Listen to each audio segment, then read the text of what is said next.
Magandang gabi Pilipinas. Halos 2 dekada na ang nakararaan ng unang ganapin sa ating bansa, ang APEC Economic Leaders Meeting. Ito ay naglalayong mas palakasin pa ang ugnayan ng mga ekonomiyang kasapi ng Asia-Pacific region sa usapin ng ekonomiya, komersyo at kalakalan. At ngayon nga, 1 linggo na lamang ating hinihintay at muli na namang masasaksihan ng mga Pilipino ang makasaysayang pagsasama ng mga pinuno ng mga member economies ng APEC. Pero ano nga ba ang maitutulong ng kaganapang ito sa ating ekonomiya? At ano nga ba ang lagay ng seguridad ng mga darating na delegado? Yan at marami pang iba ating tatalakayin ngayong gabi. Ako po, si Cathy San Gabriel, kasama si Kirby Cristobal. Samahan po ninyo kami sa ikalawang bahagi ng ating paghimay sa isyong ito dito lamang sa APEC Philippines 2015, a PTV Special Forum. Sa susunod na linggo, 18 hanggang 19 ng Nobyembre ay nakatakda ang pagpupulong ng mga leader na miyembro ng Asia-Pacific Economic Cooperation o APEC. Ito ang ikalawang pagkakataon na sa Pilipinas gaganapin ang isa sa mahalagang World Economic Meeting na tumatalakay sa pagpapabuti sa kalagayang pang-ekonomiya ng may 21 kasapi nito.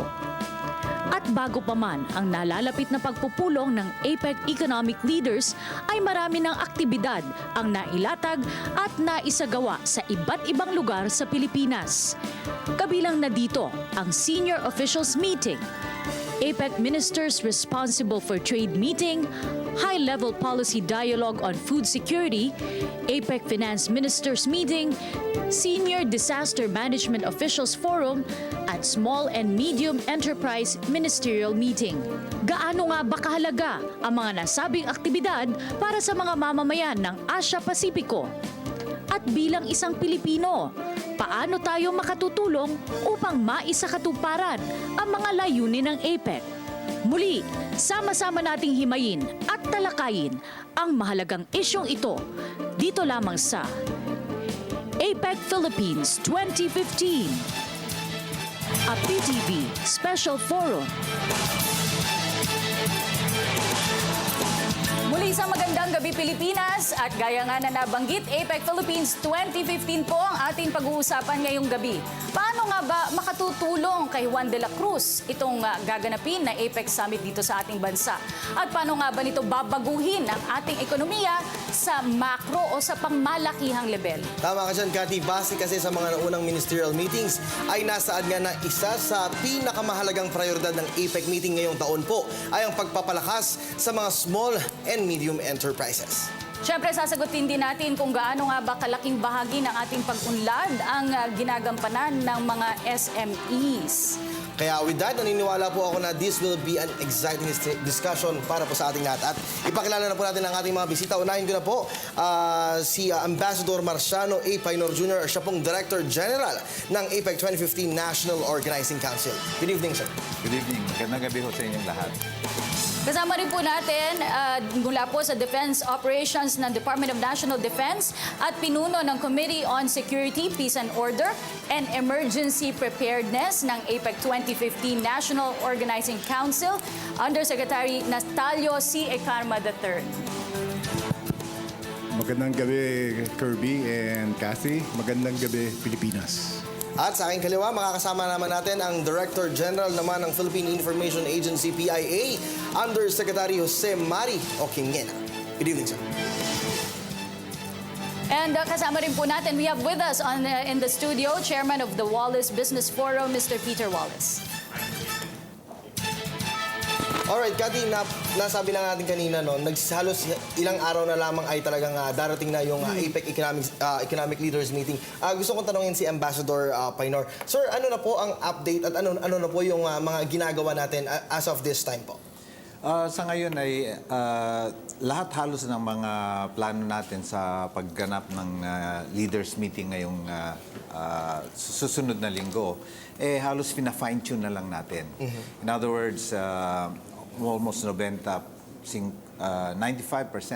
ayos na. Inaayos na lang natin yung gano'ng katagal ang isang leader bibiyahe mula sa hotel niya papuntang PICC at mga gano'n. Para nang sa gano'n, hindi sila nagkakasabay-sabay. at hindi nagkakabuhol-buhol ang kani-kaniyang mga convoy. So, pero sa tingin namin halos handang-handa na tayo. Kirby, malaking bahagi ng magiging tagumpay ng AELM ay ang aspeto ng seguridad at kaayusan. Yusek Ikarma, kamusta na po ang paghahanda? This must be massive because compared to the Pope na pagbisita niya ngayong taon, ito 21 leaders po ang dadating. 22 po. 21, yes, 21. Massive in the sense na si Pope, isa lang pong very important individual. Dito po we have economic leaders coming from yung Pacific area. At ang ating kapulisan at kasundaluhan ay ngayon ay nag-iensayo, nagte-tabletop exercise, nagre-rehearse, at malapit nang ilatag ng ating security and emergency preparedness na plano. Tinetesting na lang natin para malaman natin kung ano yung mga gaps at paano mapatibay itong mga gaps. Kahit gusto ko naman tanungin si Yusek Mari. Sir, halos isang taon po yung preparation po with the APEC, sir. Paano po yung information dissemination po na ginawa ng Philippine Information Agency para po malaman po ng ating mga kababayan na magkakaroon po ng isang napakahalaga at makasaysayang event po sa ating bansa? Well, during the ministerial meetings na ginawa sa provinces, nagkaroon po tayo ng tinatawag natin na activity center. No, kasi meron tayong media center at may activity center. Doon sa activity center, dito natin ginagather yung mga school publications, mga editors nila. And then, nagkaroon din tayo ng mga forum sa mga barangay captains sa mga lugar. Ini-explain natin yung APEC. No? On two things. One, of course, matanggal yung misconception about APEC. At the same time, mataas din natin yung appreciation nila sa APEC. Kaya, just last Friday, dito sa PIA, ginather po natin lahat ng mga leaders ng urban poor, from Pasay, Manila, Muntinlupa, Makati, Mandaluyong. Ginather po natin at nagkaroon po tayo ng workshop with them at narinig din po natin yung kanilang mga tanong about APEC at naisagot naman natin yung kung ano yung APEC. No? Kaya this information has led to the rise of engagement in social media. Kasi before mababa po yung engagement ng tao about APEC sa social media. Ngayon tumaas-taas. No? And hopefully in this last stretch, tumaas pa. Peter, just as Yusek Mari has said, the ordinary Filipino, every ordinary Filipino who is not well-versed in the economy and in business are wondering, what will this mean to us as a businessman, as an economic consultant? What effect will this summit have on the ordinary Filipino? You know, when you run a business, to make it successful, you have to get people aware, right? You buy a cell phone or product, you decide it's going to be Apple, Samsung. Why do you decide? Because of what you've been told, you know, on the media, whatever, advertising. Over the last few years, we've done a bit of advertising internationally on tourism, right? Mon Jimenez has done a good job. It's more fun in the Philippines. But we haven't done much about doing business in the Philippines because it's expensive. It's expensive to advertise internationally. Next week, we're getting free advertising. CNN, BBC, Al Jazeera, they're all going to be here in Manila. They're all going to be telling the world, this is the Philippines, this is what's going on here. You know, for nothing, we get people to know all about us, and that's going to help. The most important thing for me, foreign investment. We are still getting the least foreign investment in Asia of the major countries, and we need to get much more. And more importantly, we need to get it where we're not getting it, which is in manufacturing. The good numbers we saw last year, for example, only a very small amount of that actually went into factories. But we need factories for these young people to work in. We need places for them to work. And that's not happening. You know, you can invest in real estate, but that doesn't create a job. You have to invest in factories and in services. The call centers are good. The BPO industry, this is where the success can be. But this will bring that awareness to the country and help to create jobs. And that will be good for every Filipino, I suppose. Ambassador Painor, kayo po ay namuno noong NOC rin, nung huling nag-host ang ating bansa ng APEC Summit noong 1996. Ano po ang pagkakaiba ng ating hosting this year? Salamat, Cathy. Unang-una, noong 1996, 18 economies lang ang miyembro ng APEC noon. Ngayon, 21 economies na. At bukod sa 21 economies, meron tayong isang guest country, Colombia, na nandito din dahil meron tayong tinatawag na Pacific Alliance Dialogue. So, altogether, there are 22 leaders here. 20 of them are heads of state, heads of government, and dalawang leaders of very important economies. That's Hong Kong, China, and Chinese Taipei. So, sa membership, malaki ang pagkakaiba. Yung sa mga number of meetings, for instance, kung hindi ako nagkakamali, noong 1996, isang dosenang cluster meetings lang yung hinost natin. And then we had the leaders meeting. Ngayon ho, we had 37 plus leaders meeting, 44 altogether. 44 meetings versus 12 noon. So, diyan yung makita na na yung sa mga pinag-uusapan, ang dami. Mga sa disaster control, climate change, pero pinaka-importante dyan yung tinatawag na MISME. MISME, micro, small, medium enterprises. At sabi nga ni Peter Wallace, importante ito dahil sila yung 90% ng kalakal natin galing sa mga MISMEs. Yun yung explanation ni Secretary Domingo. Pero kung meron tayong foreign direct investments, mas lalo pang lalaki itong mga itong medium and small, medium and micro industries plus the real big ones. So, yan ho ang malaking pagkakaiba noong 1996 at yung ngayon hong 2015. Just to follow up, Kirby, nabanggit kasi ni Ambassador Painor yung MSMEs. Tama. I'd like to ask Peter, the focus of this year's APEC Summit is mainly, but not exclusive to MSMEs. The government has been doing programs, but how do the small businesses go mainstream? And how do they break into the regional market? Well, I'm not sure that you actually want to when you're an MSME. You know, when you're very small, you can handle a domestic market, but to go international requires much bigger size. And I don't think we should be pushing that. You know, I go every year to the FAME exhibition, and and that is excellent. The quality of product made there is wonderful. The professionalism of what's done, but they aren't getting the big markets they need. They need more help to do that, but they can because there is definitely an overseas opportunity. But as I said the other day, we need to get a brand name. We don't have a brand name. We're not a Gucci or a Ferragamo or something, right? But we need to be. But more importantly, for small businesses, what government needs to do is get out of the way, right? Why are we taxing a little business? Why are we making registration of a little business so difficult? Just let them operate. Help them to operate. And help them to have credit, to borrow money. Because they don't have much money. They don't have any collateral to offer.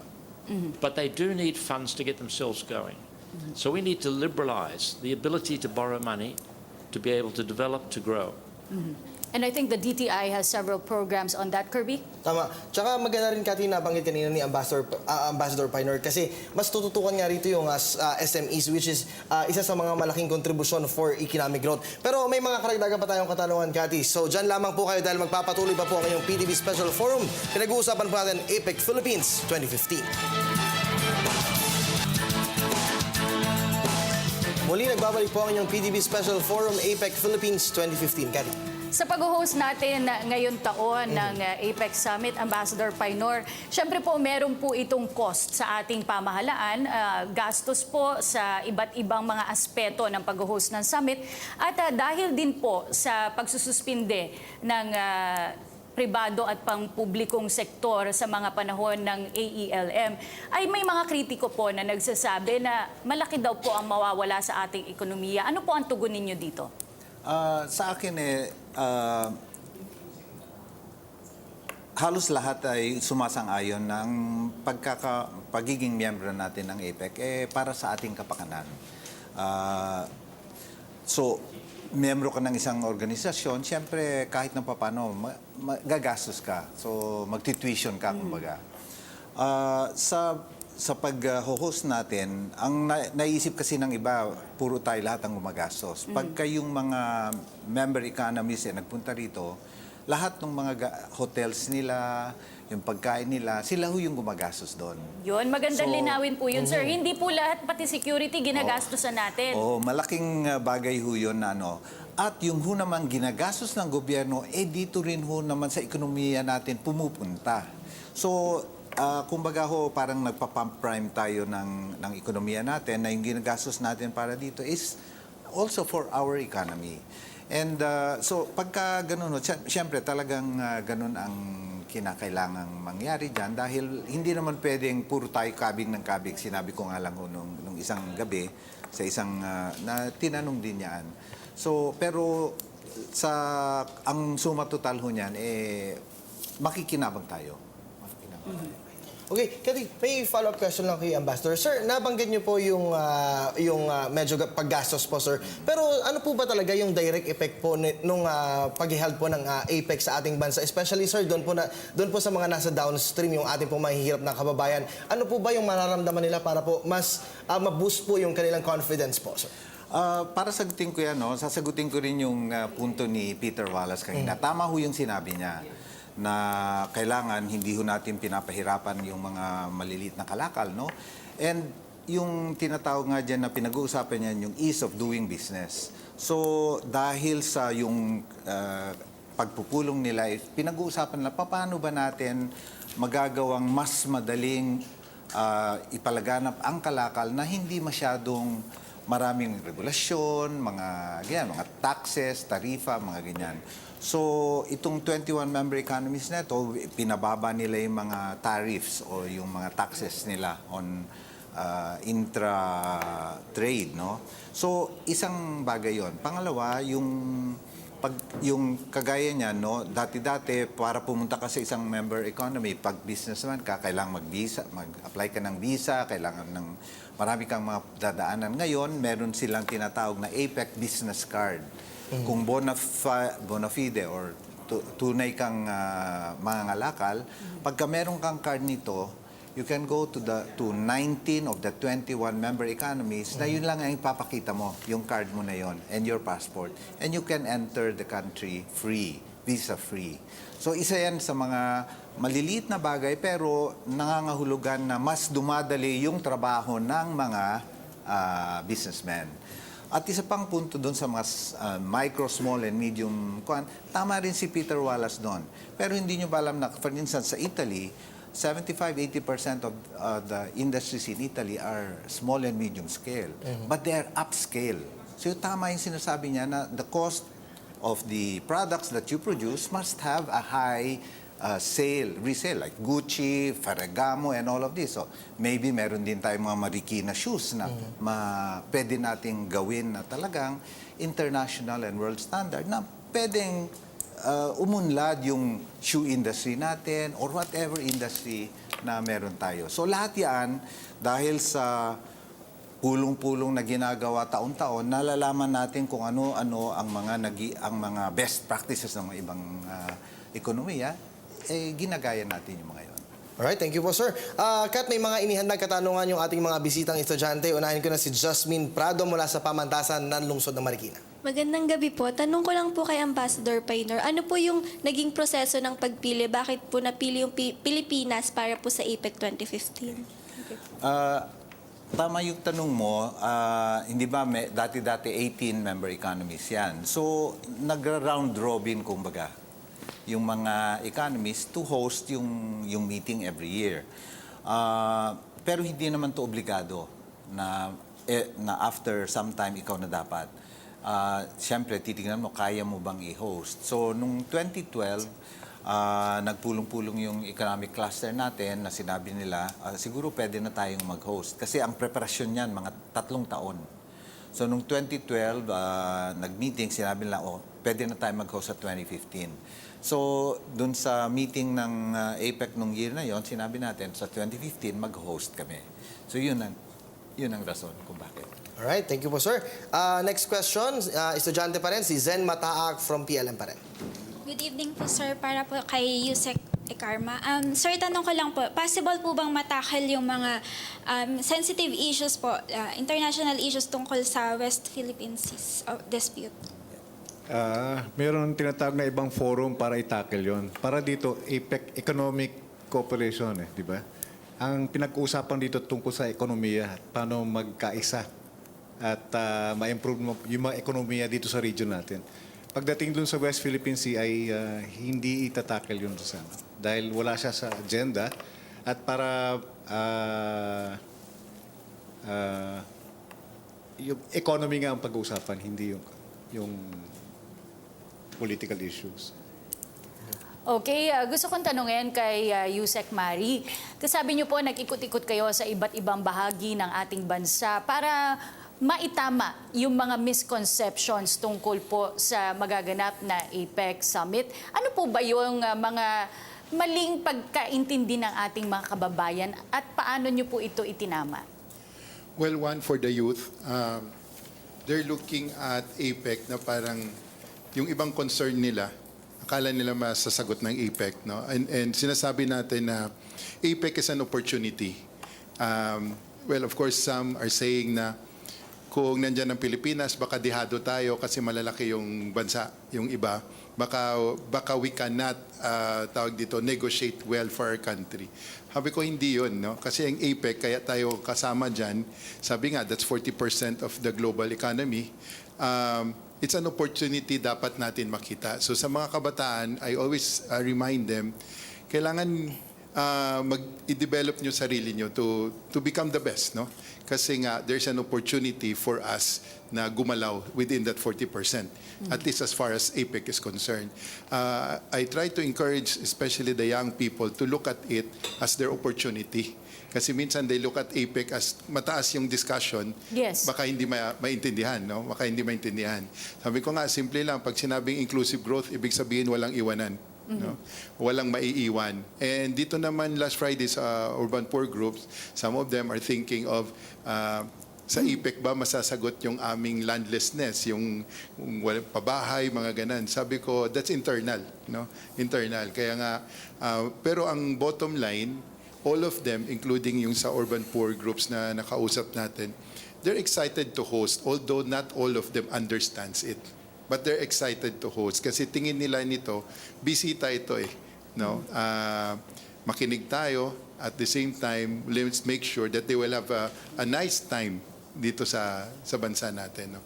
Kaya yung mga sinasabi ko din sa kanila na minsan kasi tinitingnan yung APEC through the eyes of the traffic eh. No, Yes. sasabihin, itong APEC nagpapatraffic. Sabi ko, masyado naman yata ang maliit ang tingin natin sa kakayanan natin, no, to host kasi tinitignan natin through that lens. And we just try to tell everybody to, not just to have an open mind on this, no, but at the same time, look at it, sa galing ko as Pilipino, saan ko dadalhin tong energy na to? Kaya mabuti may APEC, isang pamamaraan or isang environment kung saan madadala ko yung galing ko. No, doon sa 40% na yan. And we're happy that the young people asked hard questions because it means they want to get involved. No? They want to get involved. So in this next days, itong papunta sa APEC na stretch, we'll be having more engagement sa social media. Kasi nga, physically, medyo imposible na mag-ikot pa, no? So we'll have more engagement sa social media. Kaya sa lahat ng viewers natin, I would like to encourage them to go and look at the social media ng APEC and hashtag APECPH 2015 para malaman po natin yung mga kailangan natin malaman at gustong malaman. No? Kasi kung konti lang yung alam natin, parang ang daming pumapasok na hindi tamang informasyon or haka-haka. No? Kaya get the right information, even the fun information about APEC. No? We will soon release them on social media. Kirby, gusto ko lang susugan yung sinabi ni Yusek Mari. Tatanungin ko po to kay Yusek Karma kasi kayo rin po yung in charge, under you din po yung MMDA and traffic sa order. Yes. Oo. yun nga po, no, marami po sa ating mga kababayan yung nagsasabi magdadala lang yan ng traffic, gaya nung nabanggit ni Yusek Mari. Ano po ang tugon nyo dito? Actually, hindi magdadala ng traffic, inaayos natin yung traffic. Dahil may mga bisita tayo para hindi sila masagabal doon sa tinatawag nating traffic. Kaya well ahead of time, binabalita na natin kung ano yung traffic plan natin doon para maiplano ng ating mga kababayan ang kanilang pagbiyahe. Sinasabi rin natin na yung mga lugar na medyo mahigpit tayo dahil sa seguridad na iwasan nila. So, it is what Peter mentioned earlier as awareness. Hindi lang awareness about what APEC is, but awareness about what our preparations for APEC are all about. At saka, ang kwan sana sa APEC, sama-sama tayong lahat dito. Hindi naman pwedeng kami lang ang magkwan para maibenta natin yung bansa natin. Sama-sama tayong lahat, pati yung mga kabataan. Lalo na sa seguridad. Kalimitan, ang inisip natin pag security, sundalo yan o police yan. Hindi. Palagi kong sinasabi doon sa grupo namin, security is everybody's concern. Kasi this happens once every 19 years, 20 years. So far, meron na tayong 36 or 37 meetings na peaceful. Zero incident tayo. I don't know if you realize this. Several thousands na dumalaw sa atin, iba-ibang lugar, maayos ang pagpatakbo natin. Alam niyo kung bakit? Sama-sama tayong mga Pilipino. Nandun yung ating tinatawag na multi-agency cooperation. Ngayon, gusto ko sanang, kung papayagan niyo ako, sabihin sa mga kababayan natin, pagtulong-tulungan natin itong APEC.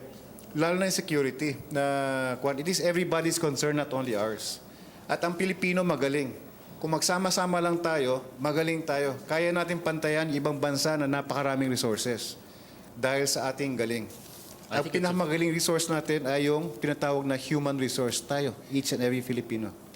Okay. I think it's a very good point that we're going to be disrupted next week, right? It's going to bring havoc, if you like, to Manila, but it's a small cost, because it's going to bring us years of better recognition in the world and more business creation.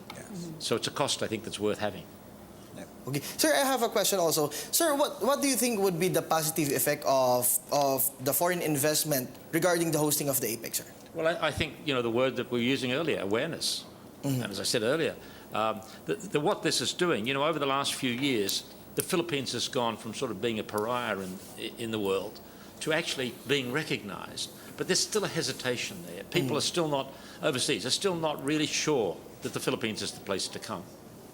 I think that APEC next week, the hosting of that, is going to bring a reality to the world that this actually is a very good place to invest. But do keep in mind that regardless of what is done in APEC, opening up and everything else that is done, the bottom line for a businessman is, where can I best make a profit? Right?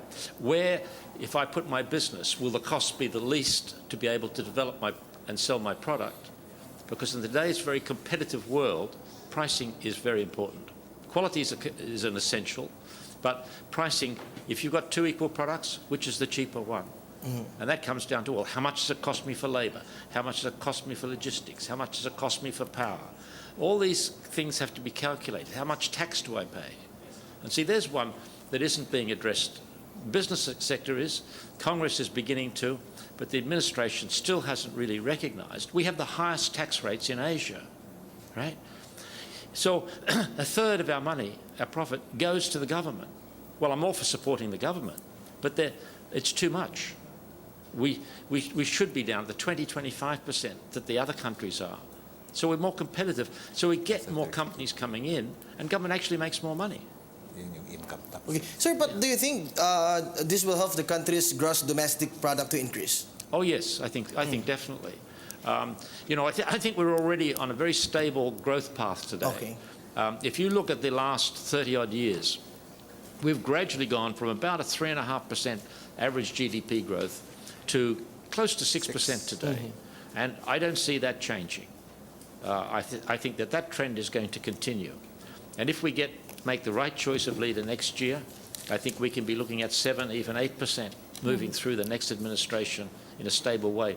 We are today, interestingly, because I've been here so long now that it's almost as though I can't believe it, we are now one of the most stable countries in the world, right? Everywhere else there's all kinds of things going on. We're stable. We know there's going to be an election next year. We know it's going to be democratic.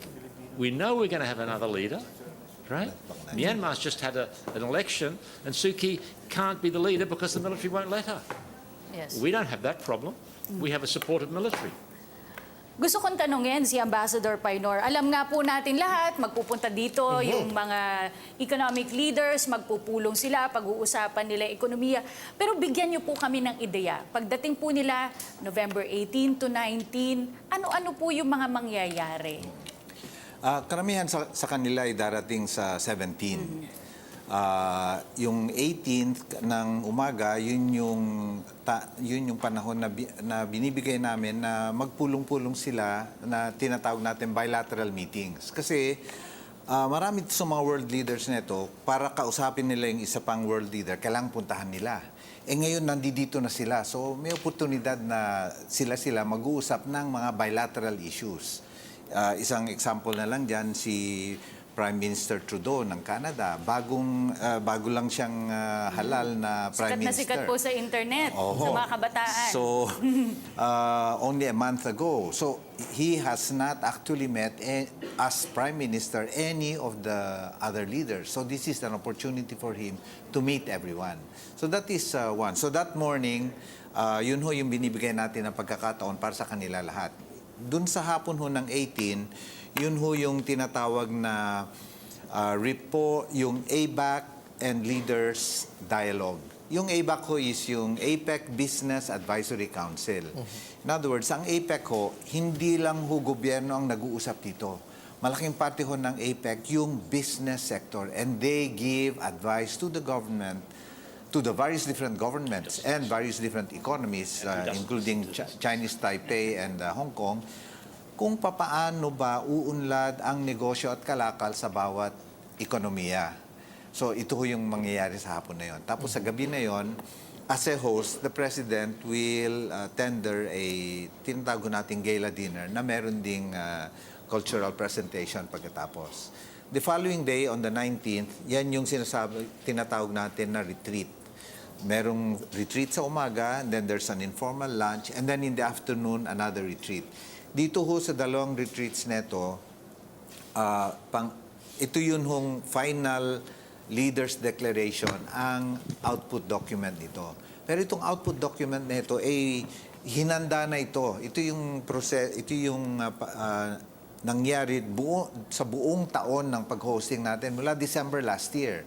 So lahat ng mga meetings nito hanggang dun sa last meeting na yun, that's the 44th meeting, ang resulta ho nun is magkakaroon ho ng tinatawag na Leaders Declaration. At yan ho yung summary ng kung ano ang mga pinagkayarian noong buong taon. Then sa pagkatapos ho noon ay magpe-press conference ang presidente. At ang Peru ho naman ay imbitahin din lahat ng mga leaders na pumunta sa Lima, Peru next year. Sila ho ang susunod na host. Karamihan po, Yusek Ikarma, ng mga leaders ay aalis na sa 20, yung iba po sa 19 ng gabi. Karamihan. Paano po yung mga biglang nagbagong isip at gusto pong mag-extend? Paano po yung seguridad nila? Ito po ba ay sasamahan po ninyo hanggang makaalis? Opo, hanggang umalis po sila. Bisita po sila natin, kaya protektahan natin sila hanggang umalis sila. Pero sir, we provide security rin po. Siyempre Yes. may mga international media rin po na po. Lahat po yan, lahat ng bisita, mula doon sa kanilang tinatawag na economic leader hanggang doon sa pinaka-junior na delegate, sinisigurado natin na kanilang pagpunta dito ay hindi lang secure, hindi lang safe, mag-enjoy pa sila. Alright. Usaping APEC Philippines 2015 pa rin ating tatalakayin sa pagbabalik ng PTV Special Forum.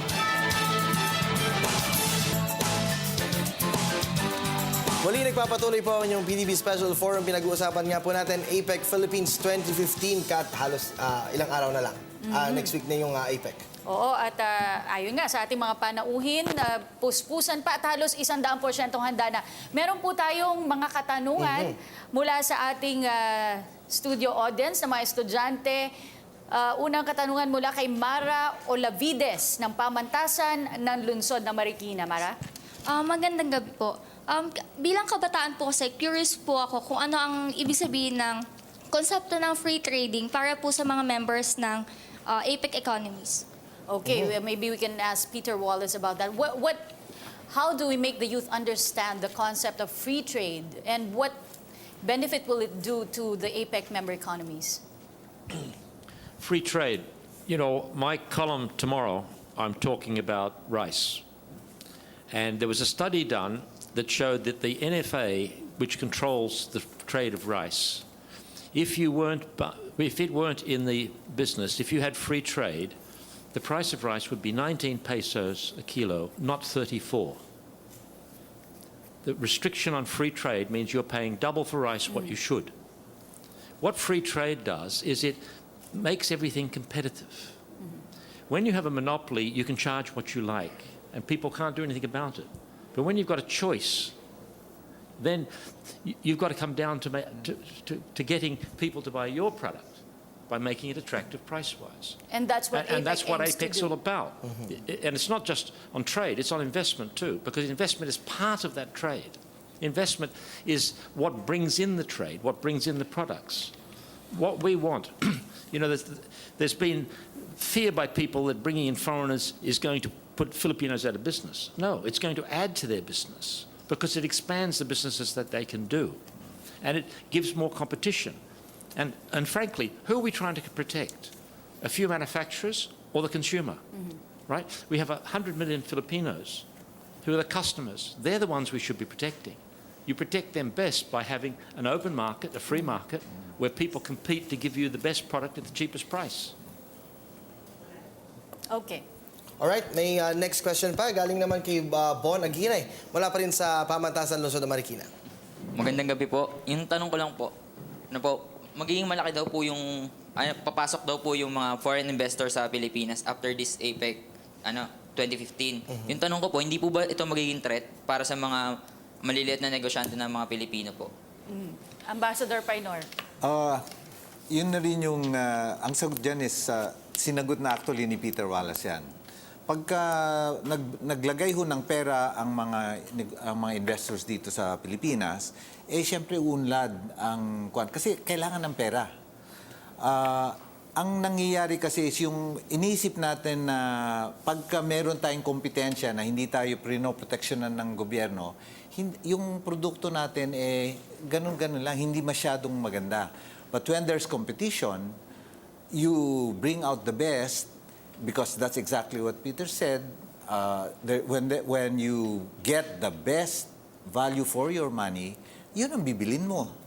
Ngayon, kung naproproteksyonan ka dahil may subsidy ka in some way or another, ibig sabihin nun, bara-bara.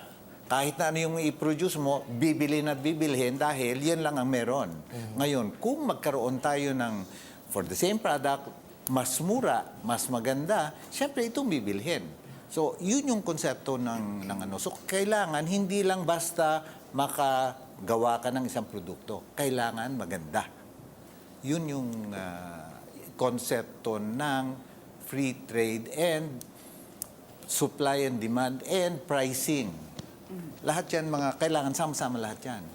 Ambassador Painor, noong pong 1996 hosting natin ng APEC Summit, ginawa po ito sa Subic at dito po sa Maynila. Pero ngayon po, maraming lugar po sa ating bansa ang pinagdausan dito. Ilan na po dito, Cebu, Boracay, at marami pa pong iba. Bakit po napagdesisyonan ng NOC na ipakita sa ating mga APEC member countries yung mga lugar na ito? Unang-una dyan, siyempre gusto natin na magkaroon malaman ng buong mundo yung mga magagandang lugar natin. Sabi ni Peter earlier nga na hindi ba ito malalaman ng mga 21 member economies plus all the other nations of the world kasi yung focus ng news at that time will be on the Philippines. For one whole year, we had been having a lot of meetings. Kung puro Maynila lang ang natin sila gaganapin, every time we have a meeting here, we will be creating traffic, we will be increasing the problems here in the Metro Manila area. Whereas, kung ang mga ibang meeting ay gagawin natin sa Cebu, sa Boracay, at in fact, hanggang Clark at sa Baga, Tagaytay, nagpunta tayo dyan, na ipapakita natin sa buong mundo itong mga magaganda natin mga lugar. At lalong-lalo na sa mga delegado natin na palagi lang sinasabi na naniniwala sila na it's more fun in the Philippines. Tayong mga Pilipino, very hospitable tayo. So, naturalesa natin talagang pagka may bisita, talagang inaalagaan natin sila. So, yun, hindi nila nakikita yan sa mga pag dumaw sila sa ibang APEC meeting din, pero sa mga ibang member economy. Kasi doon, purely business. Sa atin, maski na kahit na papaano, napapakita natin yung paggalang natin sa kanila dahil bisita sila. Kasi parte ng kultura natin yun. Kathy, let me give you just one example on free trade. Korea. South Korea is one of the richest nations in the world today. It's a free, open market where everyone competes. Next door to it are exactly the same people, Koreans, in North Korea, which is a highly controlled market and is one of the poorest in the world. Okay, Kat, medyo wala na nga tayong oras, kaya hingan na rin natin ng huling mensahe yung ating mga bisita. Unahin natin si Sir Peter. Sir, your last message po to the Filipino people. Yeah. Yes, just a quick message, sir. Have confidence. Have confidence in what you do. Take a risk. You never get anywhere in life if you don't take risks. First of all, as a young person, study hard. And education is an essential part of being a successful person in life. I used to work 12, 15, 20 hours a day when I was your age. Now I only work, 10, 12, 15 hours a day. You've got to put a lot into what you're going to get out of. You can't just sit back and wait for it to happen. So get a good education, have a confidence in yourself, work hard, and you'll succeed. Huling mensahe rin po mula kay Yusek Jose Mario Oquiñena ng PIA. Okay. Hindi lang po ang gobyerno yung host ng APEC. Bawat Pilipino po ay host ng APEC. No? And ang excitement ng APEC comes from the fact na tayo, ready. At ito po ay para sa mga kabataan. Take this as an opportunity to learn. And take this as an opportunity to see yourself being there, no? As part of that global players. Kaya itong usapan sa APEC, when our president sits there across the table with other leaders, trust that he is sitting there in behalf of all our interests. Alright, maraming salamat po. Tuling mensahe po ni Undersecretary Natalio C. Ecarma III. Siya pong pinuno ng Committee on Security, Peace and Order and Emergency Preparedness ng APEC 2015 National Organizing Council. Thank you, Kirby. Tulad ng sinabi ko kanina, ang seguridad ay hindi lang trabaho ng pulis at sundalo. Sama-sama tayong lahat dito.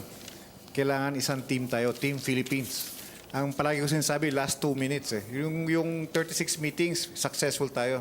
Last 2 minutes na dapat mas lalong patibayin natin yung ating teamwork para itong mga bisita natin dito ay umalis na magandang impression nila at dumagsa ang investment sa Pilipinas. Yun lang po. Mensahe rin po ng Director General ng APEC 2015 National Organizing Council, Ambassador Mariano Painor Jr. 2.5 taon natin pinaghirapan itong ipreparasyonan itong meeting neto. At ngayon, ito yung huling-huli na nandito lahat ang mga leaders. Inimbita natin sila dito. So, dahil inimbita natin sila dito, bisita natin. So, siguruhin natin na respetuhin natin, na bisita natin sila, pabayaan natin silang magtrabaho dahil ang ginagawa nila is para sa kapakanan ng kanya-kanyang member economy. Pero para sa atin, tayo rin ay kasama lahat doon. So,